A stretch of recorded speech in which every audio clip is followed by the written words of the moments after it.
Hello, and welcome to In the Light, Growing Your Soul with me, Anna Isabel. And I am very excited because my guest today is Hans-Günther Kern. Hello, Hans-Günther. Hi, Anna Isabel. Delighted to be here with you too, and honored to share with you today and also to find out more about your work as we just recently met. The reason that I am so excited to have you here is because you are the first person that's come on to In the Light, Growing Your Soul to talk about biodynamics. And you are the founder of the Holistic Living University. And well, before we talk about that, let's learn about biodynamics. What exactly is it?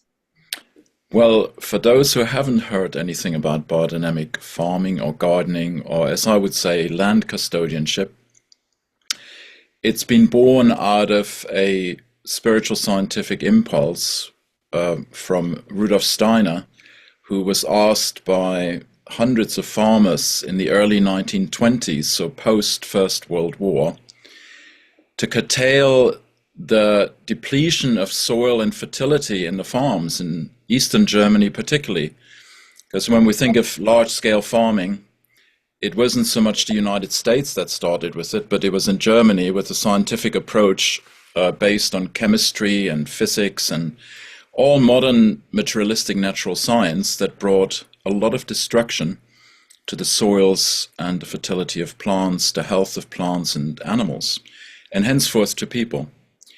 So in 1924, around Whitsun, beginning of June, Steiner gave 8 lectures, and he inspired farmers and scientists particularly, also previous to the lectures, to research with the latest scientific tools available, not just in natural science, but also in homeopathy, you could say in complementary medicine, and in all sorts of fields of faculties of life, to bring together the wisdom of traditional farming and modern science and spiritual investigation into the invisible processes of life, relationships between the different realms of life. So if we think of the mineral world, the earth, the plants, the animals and the humans, and how we interact with each other, and also how we as living beings with the earth as an organism interact with the cosmos and the universe.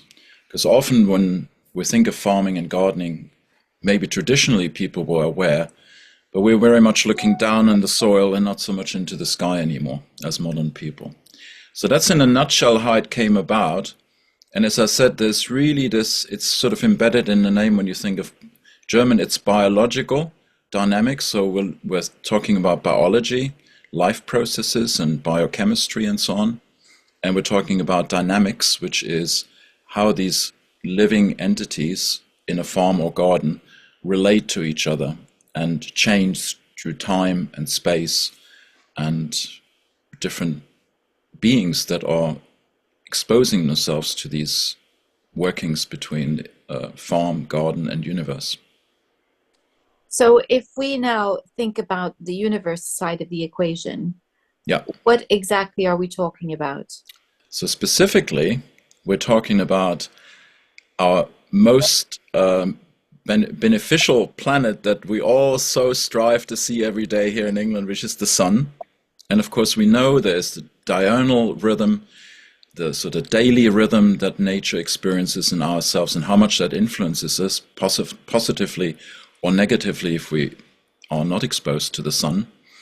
And then we have the next closest and influential planet, which is our moon, of course, so renowned for its feminine qualities and how much it directs and influences life processes and reproductive processes. And we see how that is, just embedded and memorized by living organisms like in the animals and humans also.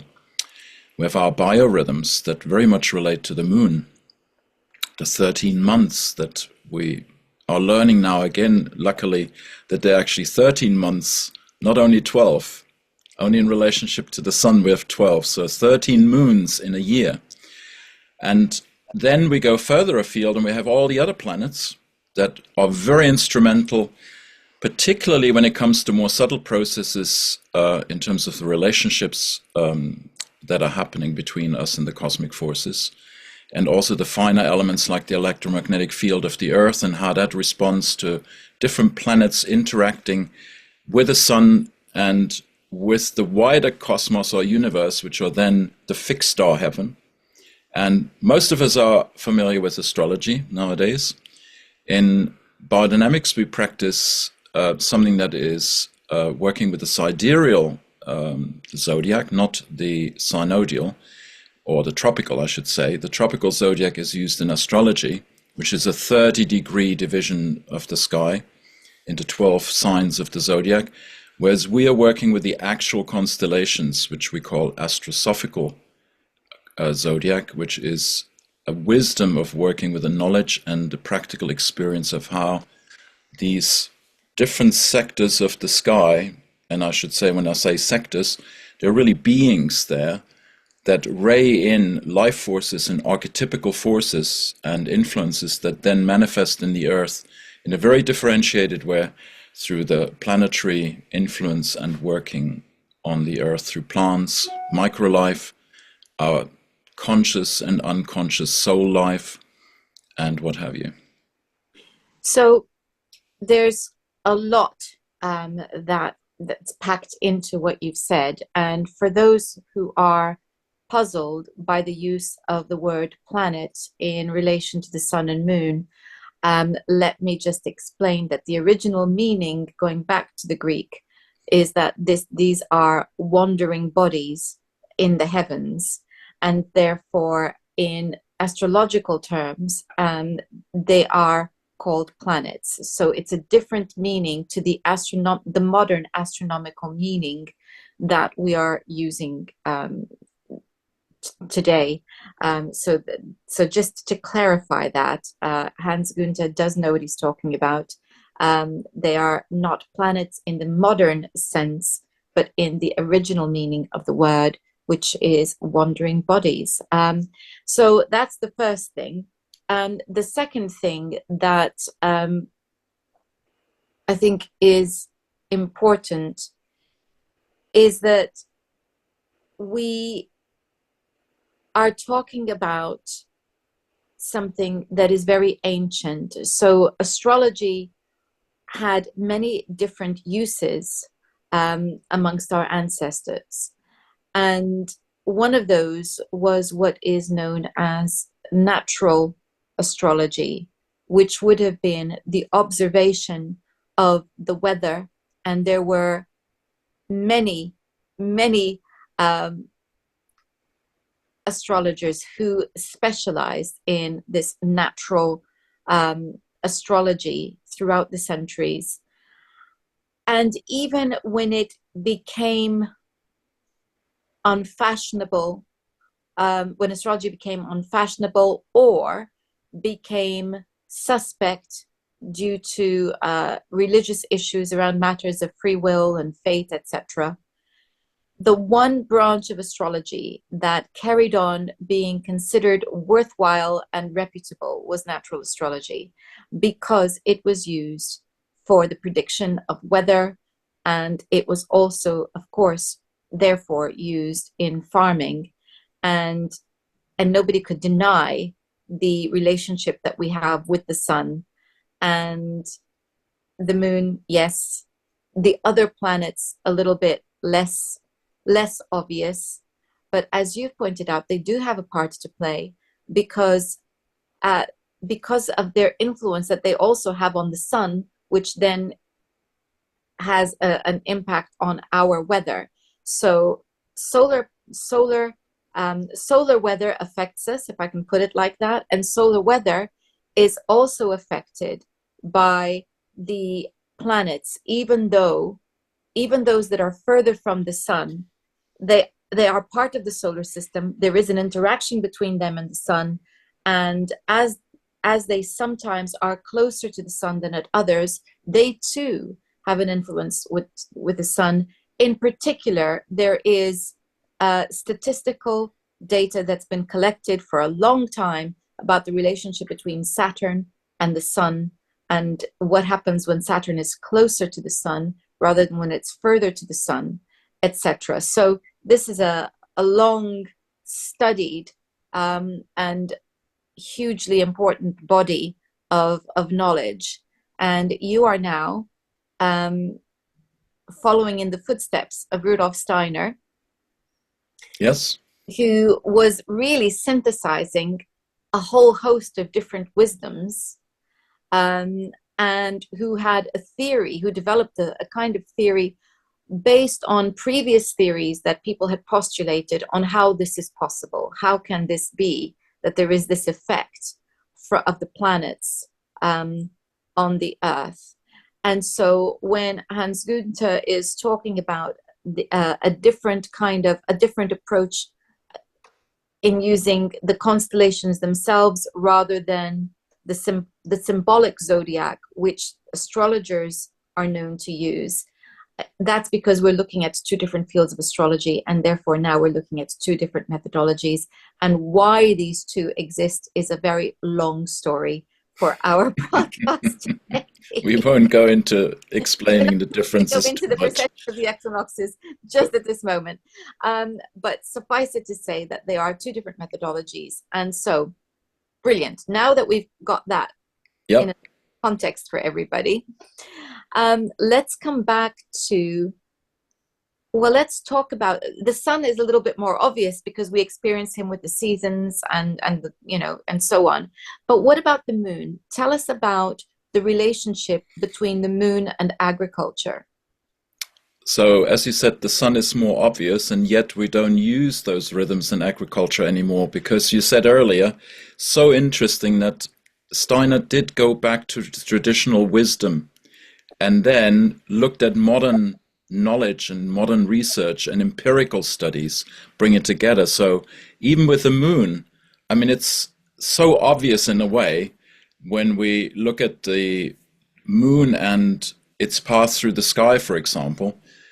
Many of us don't realize anymore. Sometimes the moon is bigger, sometimes it's smaller, sometimes it's further away, sometimes it's closer. So we use that in biodynamic agriculture for different purposes, because we've empirically found out when the moon goes far away, it tends to make the plants flower. So if I want to encourage flowering in plants, I sow on a date when the moon is furthest away from the earth, and I can encourage beautiful flowering in my flowering plants, for example. Isn't that beautiful? And then we are aware that when the moon is very close, it inhibits seed germination and growth, and the plants creep along the soil. And this has been experimentally established over many decades. And in my own experience as gardener, I could see that if I forgot to look at the moon when it's closest and I sow, or when the moon goes through the ecliptic of the sun, it crosses in those points where we could have the sun occulted, we could have a sun eclipse or a moon eclipse. That's when seeds don't germinate, or germinate and then they grow really weak and don't produce a beautiful vegetable, flower or grain or whatever we want to see growing in its best expression. So those are extreme sort of situations where the moon is in certain positions, and then we see that the moon is waning and waxing. Now traditionally that was used for the farmers to know that just before full moon the seeds would germinate more readily, and people studying the weather would know that also the moon would suck up the moisture, and there would be more danger, for example, for fungal, bacterial attack on plants, and the moisture would rise above the earth more readily than when the moon was waning. And we use that again in agriculture and in gardening, in biodynamics, and also in organic farming, gardening, where people are aware of these rhythms to enhance germination of plants. And then also we have certain remedies where we can go, the moon is now influencing the microbial life to come above the earth, attack the plants. We use then certain remedies like horsetail and spray them prophylactically or as a remedy to enhance the health of the plant in relationship to the moon.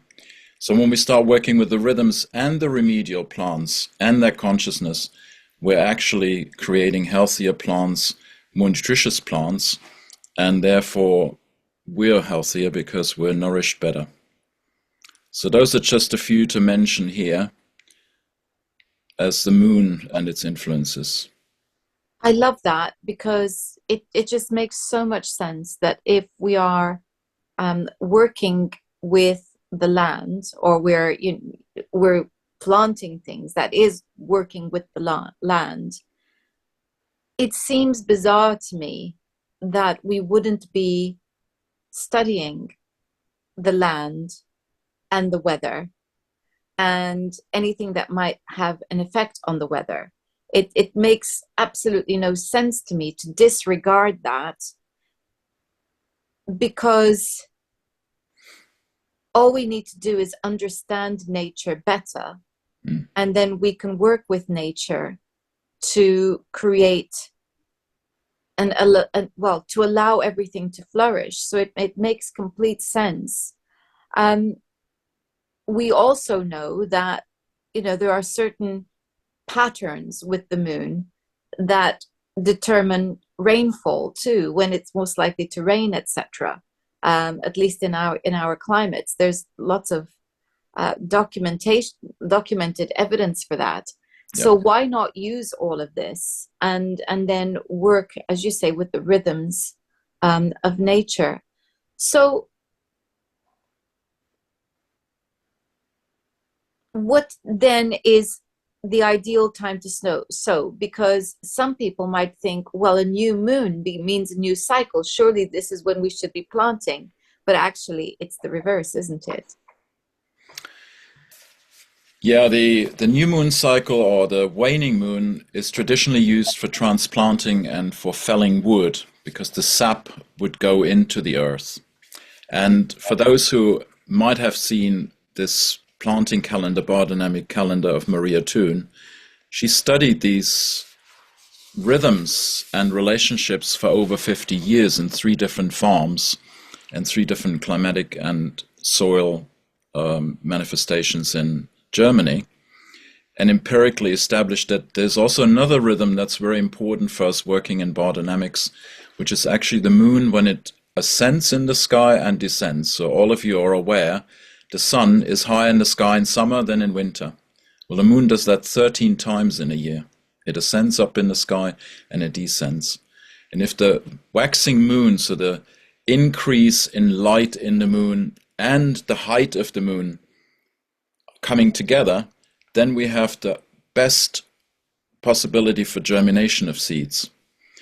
When the moon wanes and when it descends towards the earth, then we have the best condition for root formation and for rooting and for cutting trees and preserving wood, because the sap is low and goes into the root region. So the same happens in the rhythm of the day with the sun. So these rhythms are interlinking, and if we say, for example, we want to sow, we usually sow in biodynamics in the morning when the sun is rising and the moisture is exhaling and the breath of the earth is exhaling, and the moon is waxing and it's ascending. So we use the sun and the moon and the diurnal rhythm to actually enhance the germination. And then what we can do on top of that, which in biodynamics we work with the different qualities of the constellations.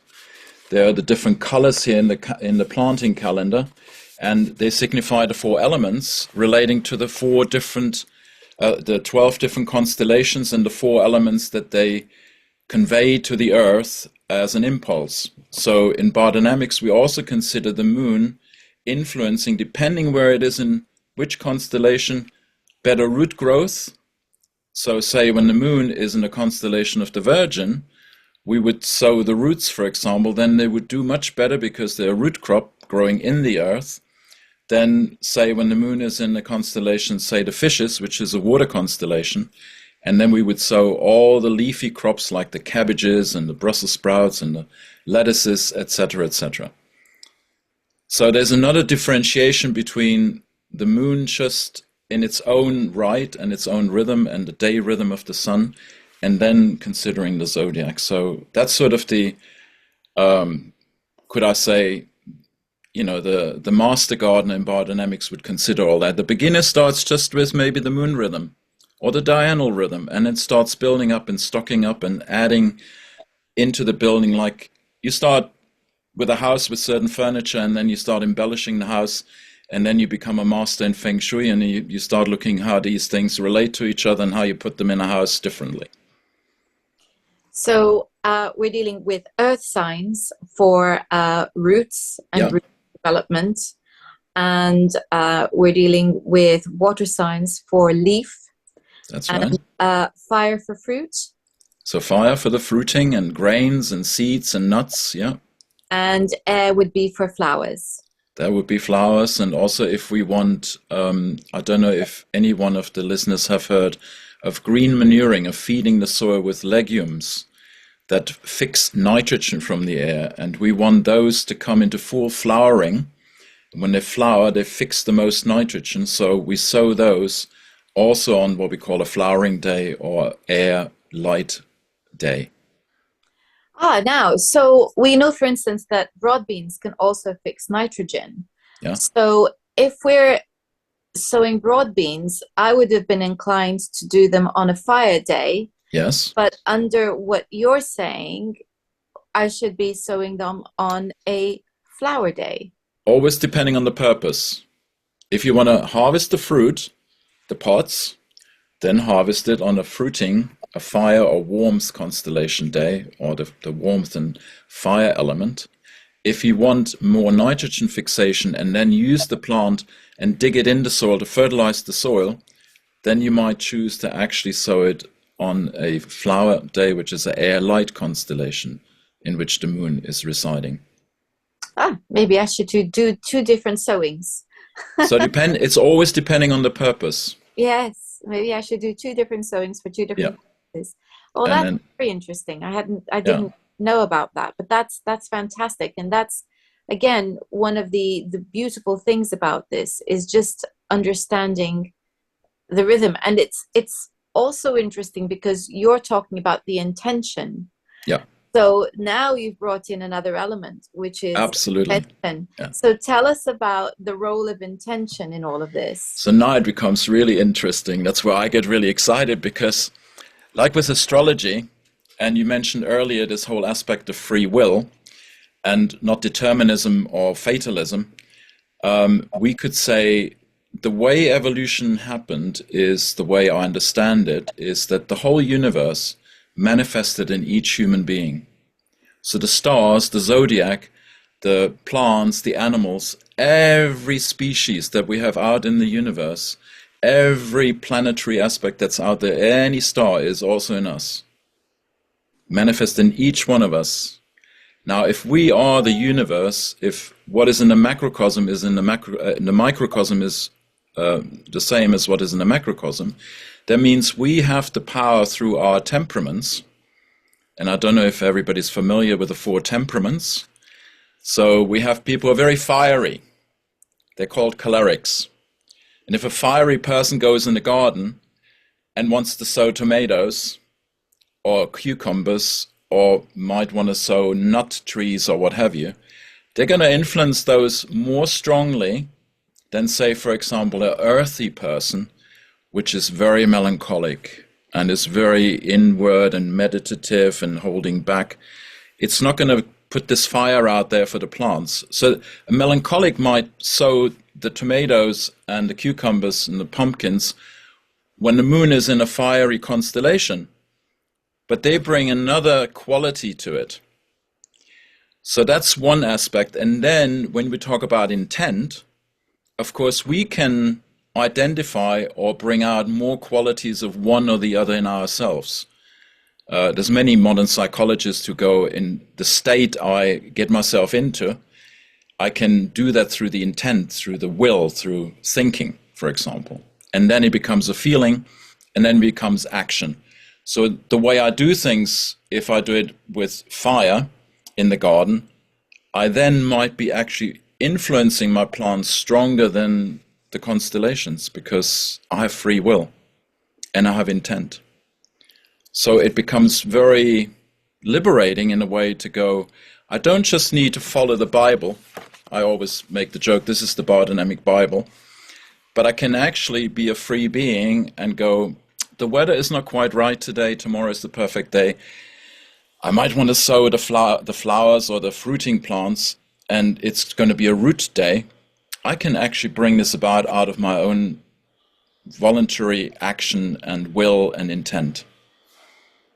Yes, because this is also then about intelligence and understanding that um, there's guidelines and then there's reality, and weather is reality. Yeah. And so we need to be able to work with what we've got.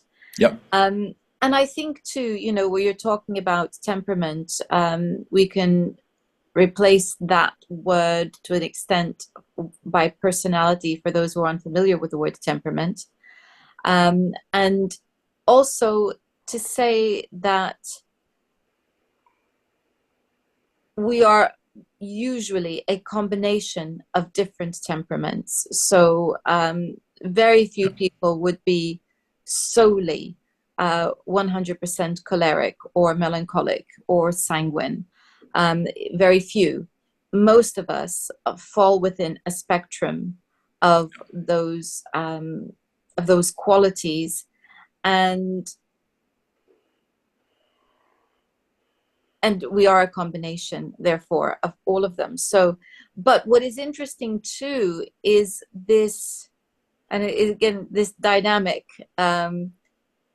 interaction that exists between our own energy and the energy of the seeds that we are sowing, the plants that we are tending to, that we play a part in this. And that's really a very exciting and interesting factor that I hadn't considered, because whilst I'm busy thinking about the moon and where she's at and where best to sow things, when best to sow things, I forget that also plants will react to me. Yeah. And we're looking sort of more at the invisible interaction and, the human element and the cosmic element that we started out with. But like us, our temperament, our intent, has a body and has a life body. It is embodied in an individuality of expression of a living being that has a physical and a life body. Now, when we go into the garden, we need the soil, we need the water, and we need the weather, the air, light, and the warmth to be manifesting in the soil.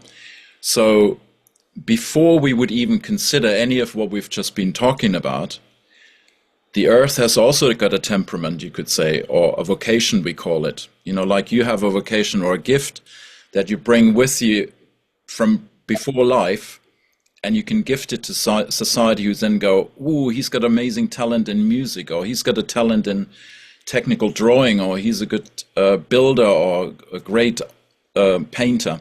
The same is true for a soil. The soil has a certain quality. And then that could be limiting, or it could be freeing, depending how well we relate to the soil at different times of year, or after rain, or after a dry season. We would act very differently with these other qualities we've just been describing than when the soil is in a different condition, or the weather is in a different condition. So what we're realizing is farming and gardening is really a very comprehensive way of approaching life, with so many aspects involved that we learn from. And we're then, by connecting and relating to those, really almost dealing with another human being or another individuality when we go in the garden. And we have to respect that individuality, that expression, that true being that's there in the garden or the farm. Looking at the soil also as another factor here. Again, it's such a juxtaposition with the modern approach to farming, which is really a one size fits all. Yeah. And we're going to get the chemicals to sort everything out, rather than looking at all the different variables that go into gardening. On the one hand, you can see why the modern approach is so appealing, because it's very simple, isn't it? On the other hand, it's not as simple as it looks because there are lots of factors that are being ignored. And then you're also creating problems like pests building up in the soil, and then you're using pesticides, and then you're using, so it creates a kind of dependency on the chemical side of things. Whereas if we were considering doing things in a much more holistic and traditional way, we wouldn't have those issues. There are big issues because not only will they, through the simplistic approach, kill anything that's life or soul or spirit in the environment and in the soil, and the beings that live in the soil in a conventional form are not existing anymore. The living beings, if you imagine 1 hectare of land, 10,000 square meters, one cow with a calf on top, and that life weight of what you can have on top and nourish and sustain in the soil, living as micro and macroorganisms, worms, spiders, ants, and all the microbes, the mycelium that we hear about a lot, and the mycorrhiza that's so famous now, this communication network in the soil. And what's it communicating with? If it is communicating, which we know now, that the trees and the plants are communicating through this network of living organisms. And what we're realizing through the study of biodynamics is they're communicating with the heavens, with the universe. And the universe is communicating through the plants and through these microorganisms to bring forth what is adequate each moment, each day, each minute, according to the elements that are at work and the beautiful influences that come into the earth from this amazing cosmos, the universal wisdom, manifests through the soil life, through the plants, and then we are nourished with that information, with the light and the warmth and the livingness, and not just dead minerals. Because nowadays people go, oh, the nutrient density is the new panacea for defining food quality. No, this is nothing to do with food quality. You can have as many dead minerals, they're not going to nourish you. You need to have bioavailable minerals that are raised from the dead mineral world into the life. And that's done by the soil life and by this interaction that happens constantly in a living, relational way.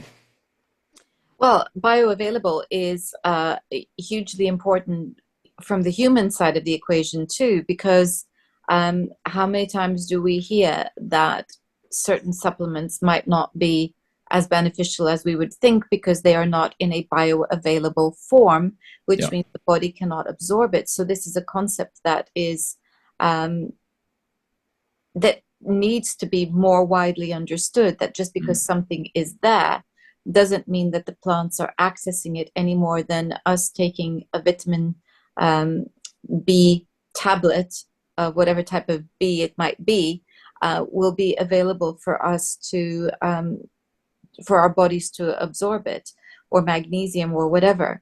So okay, so this is actually important, because what you are saying is that this is where, following the rhythms of the moon, we will have a better understanding of the best time to nourish our plants. If I've got my comfrey feed, which I want to use to water my tomatoes, then they are more likely to benefit from this comfrey feed if I water them or feed them when. So if you want fruiting, yes, you would do it when the moon is in a fire or warmth constellation, like the lion, the ram, or the archer, as we call it, as we're working with the constellations, I call them by the English names. And if you see that they are not growing really well, you might want to do that when the moon is in a constellation that is a water constellation, to get bigger leaves, because the leaves need to assimilate the carbon dioxide and the light and the starch and create the protein and so on, to then sustain more fruit growing. So as a gardener, you become a guide and like an educator in a way, for the plant to grow at certain times with the best outcome for the plant.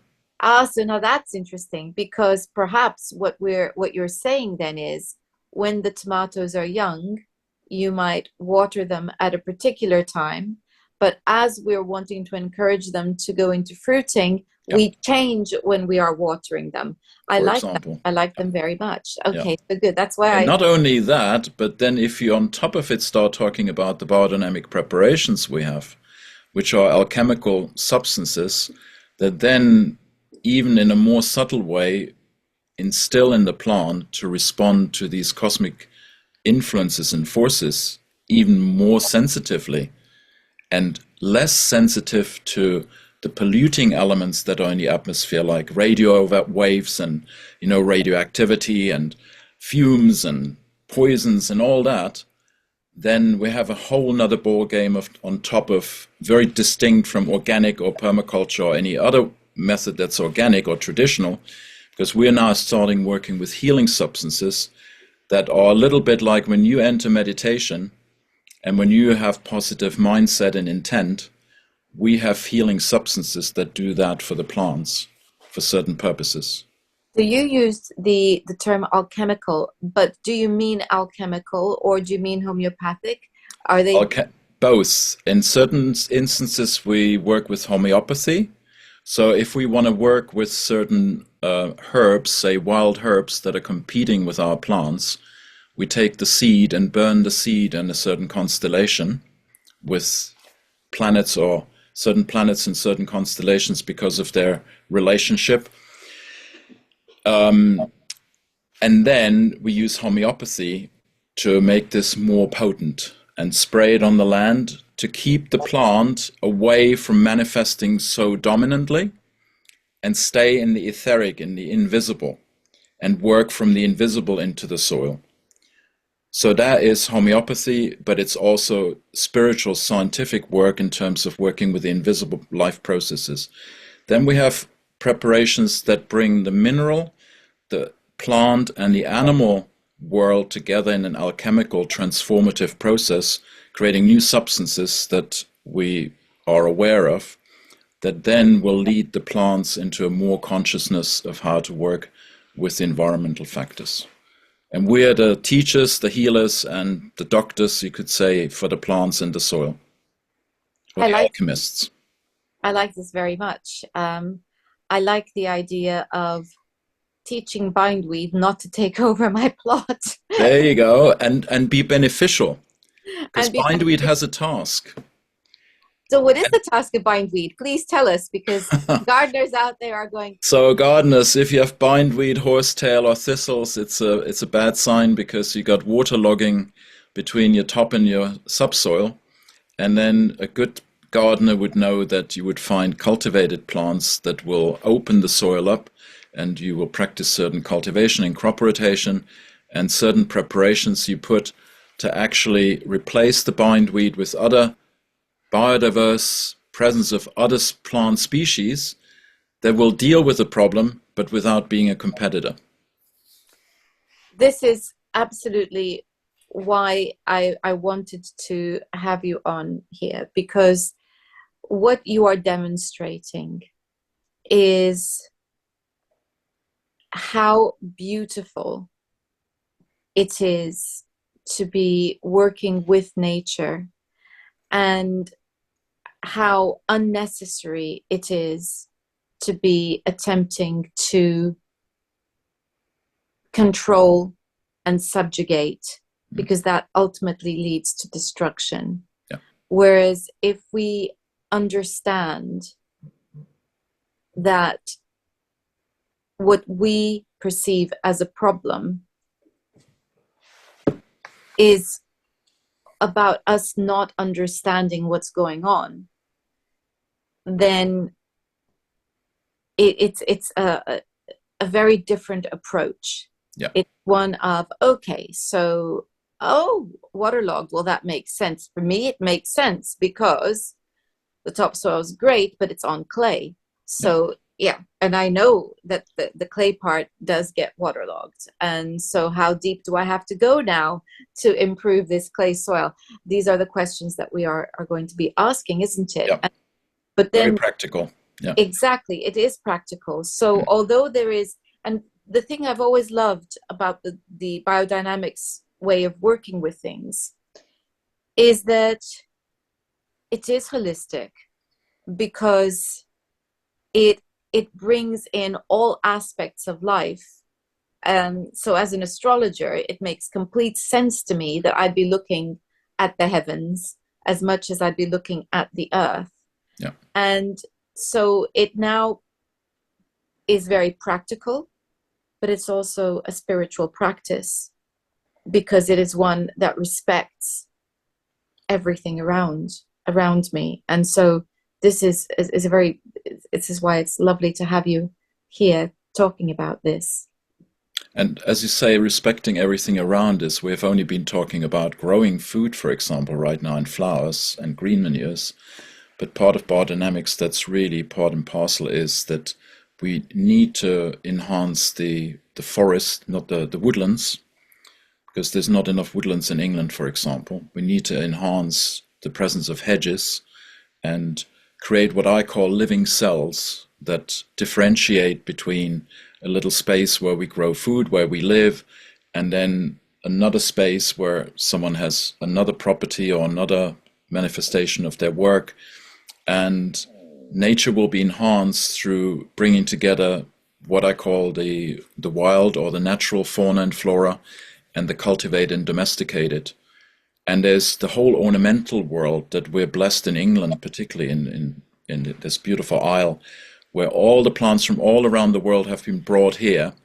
And we have probably more biodiversity, and might be interesting for some of your listeners. There's more biodiversity in the cities than in a natural forest. Because when we bring nature and culture together and embellish nature with respect and with that custodianship and stewardship, then we thrive together. We'll have abundance. Whereas we see traditionally, it's very much we poison the soil here to create huge amounts of quantitative yields of certain crops that are depleted in nutrients and in life forces and in soul and spirit forces. And here we protect nature as a wildlife reservoir, a reserve, and neither of them are prospering, because what they're lacking is the human presence of being custodians and being respectful. The one we abandon, and the other one we over-cultivate and over-control. So where is the heart? It's been taken, ripped out. It's managed by pure intellect, cold and manipulative. So with biodynamics, and it's also organics and permaculture and all these wonderful methodologies that we hear, we're bringing the heart back into nature.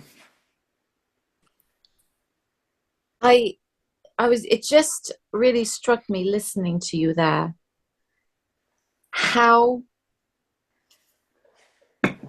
strongly this runs counter to the narrative that says you human are a problem and you human are responsible for all the ills of the world. No, some humans are responsible for all the ills of the world. And in actual fact, if we take a much more respectful and spiritual approach, we are the solution to the problems of the world. And that's, and by that, it means having the wisdom and the humility to understand that we are not the center of the universe. And that if we learn from everything that's around us and work with nature, then we have the capacity to create something beautiful. So that's a beautiful insight that you've just given us. And may I add one image maybe for people to hold here is also the seed, because we're dealing with different types of seeds now in modern society. For food production, very much hybridization, which uses the old force and power of the traditional varieties, the heirloom varieties, the open pollinated varieties, and the manipulation of bombarding seed with radioactivity, with poisons to split them up and then even genetically manipulate them and splice them and what have you, to create plants that produce more quantity. But plants that, because the seed is so manipulated, can't connect anymore with the wisdom of the cosmos. And the plants then won't give us the wisdom and the information and the education that we need, which comes through the food, actually. What we forgot is that the ideas and everything that we are receiving is coming through the food. It's not necessarily coming through our own thinking. We're perceiving with our microbiome what we eat and what we perceive through our senses in nature when we enhance it and embellish it, the wisdom of the universe. And we are another type of seed. Now, many modern people that are born in the cities and raised with modern education and modern intellectual cold thinking are ending up like hybrids. And if we go down the road of us as a seed, even connecting with the digital world and being hybridized with that, then we have what we are creating in the seed world, in the plant world, with hybridized and genetically modified organisms that we will become also. And we've been prepared to accept that because we've been fed with hybridized food that is devoid of connecting with its environment in a sensitive and respectful way. So food is going to be the essence of liberating us from ways of thinking that are coming into us from the education system and the narrative that is around us, and think freely. Well, that's a very interesting perspective, because really what you're talking about is this fanatical determination to change humanity, to synthesize it with AI, so that basically, hello folks, we are now Borg. For those who are familiar with Star Trek, Yeah, exactly. It is this cybernetic fusion with humanity, and what is it they're calling it? Is it human 2.0 or something like this? So this is out there as an ideal. But what you're saying is that we are in effect eating food that has no soul because it's dead, because it's been hybridized and is now disconnected from spirit. So these are, and again, this is going to be very new for people, because as a concept, the concept that plants could have consciousness, although we've talked about this on this channel with many different people before, it's still very new, this idea that plants have consciousness. And now you're saying, actually, these modern hybrids and genetically modified foods have no consciousness. Have a limiting consciousness. There's always consciousness, but what kind? Yes. So if I may just add to what you say, when plants are open pollinators and they relate to the environment fully, they're connected with the creation, with the creating force, the wisdom of creation, which hasn't finished. You know, we're told that God created the world. No, we are co-creating every moment we take a breath, every moment we think and feel and act on nature, inwardly and outwardly. So the creation continues, and these plants that we really highly respect, which are these open pollinated seeds, which are very few actually. In England, we only produce 10% of that kind of seed here. The rest is imported for organic and biodynamic farming. We have to have people on board. Really, I plead to everybody, if you've got any interest in promoting that the consciousness will be higher, creative consciousness that is free of the narratives that we're hearing and just talked about a little bit, we need these seeds. Just like you, each one of you here who's listening, you are the seed for new creation, for the new world, for the new, not the world order, but a new world that's living and abundant, a golden age that was predicted by the Mayan and the Incan civilizations. So now coming back, there's another aspect to this too, because you were talking about the gut microbiome, Yep. and and and again, this is something that people are only just getting used to. This idea that we are an ecosystem in our own right because we have different microbiomes. It's the gut microbiome, and then there's the small intestine microbiome, and then there's the skin microbiome, and it's basically microbiomes here, there, and everywhere in our bodies. But again, there's that interaction, and we know that our microbiome, our gut microbiome, can actually be telling us what foods we want to eat. So if Yes. we're craving sugar, that could be symptomatic of an imbalance in the gut microbiome. And so on it goes. So everything you said might at first sound very strange to people hearing it for the first time. But when you put it into the context of what we already know, it now makes perfect sense.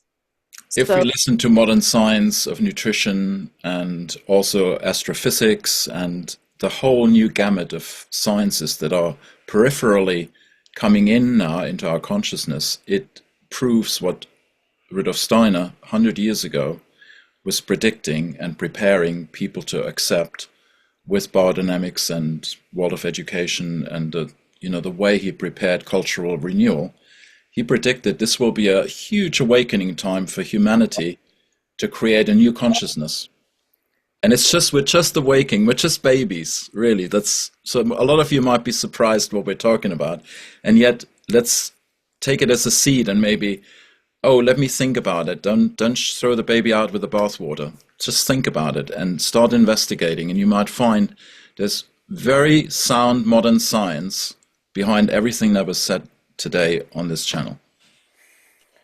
yes. And so it is a very exciting conversation that we have been having. If people want to learn more, this is where you need to go. The Holistic Living University. I'll be putting a link to it in the description box along with your own YouTube channel. Yeah, and we got also Instagram, Holistic Universe, and also on Facebook, Holistic Living University. So I'll be putting links to those in the description box. Thank you very Hans-Günther, much. thank you so much for your time today. It's been a great pleasure, and I hope that a lot of us are just learning more and more every day and just asking questions, because don't take anything I said as the gospel. Investigate, find out for yourself, and be inspired to, become your own researcher and your own explorer, because this is the new frontier. There's no more worlds to be explored, but this is a whole new level of exploration that goes inward. So lovely to share with you, Anna Isabel, and lovely to be on your channel. And I hope everybody will continue following you with all the mind-boggling and mind-opening, spirit-inspired news and explorations that you're bringing to people. So thank you so much. Thank you. And thank you all for watching. I hope that you have been very inspired by our conversation today. And for more inspiration, you might like to check out my Substack, the link to which will be in the description box. There is plenty of astrology and also just little bits of snippets of writing, which are about my relationship with plants and the Teddy and Mummy adventures about me and my dog. Until next time, goodbye. Bye-bye.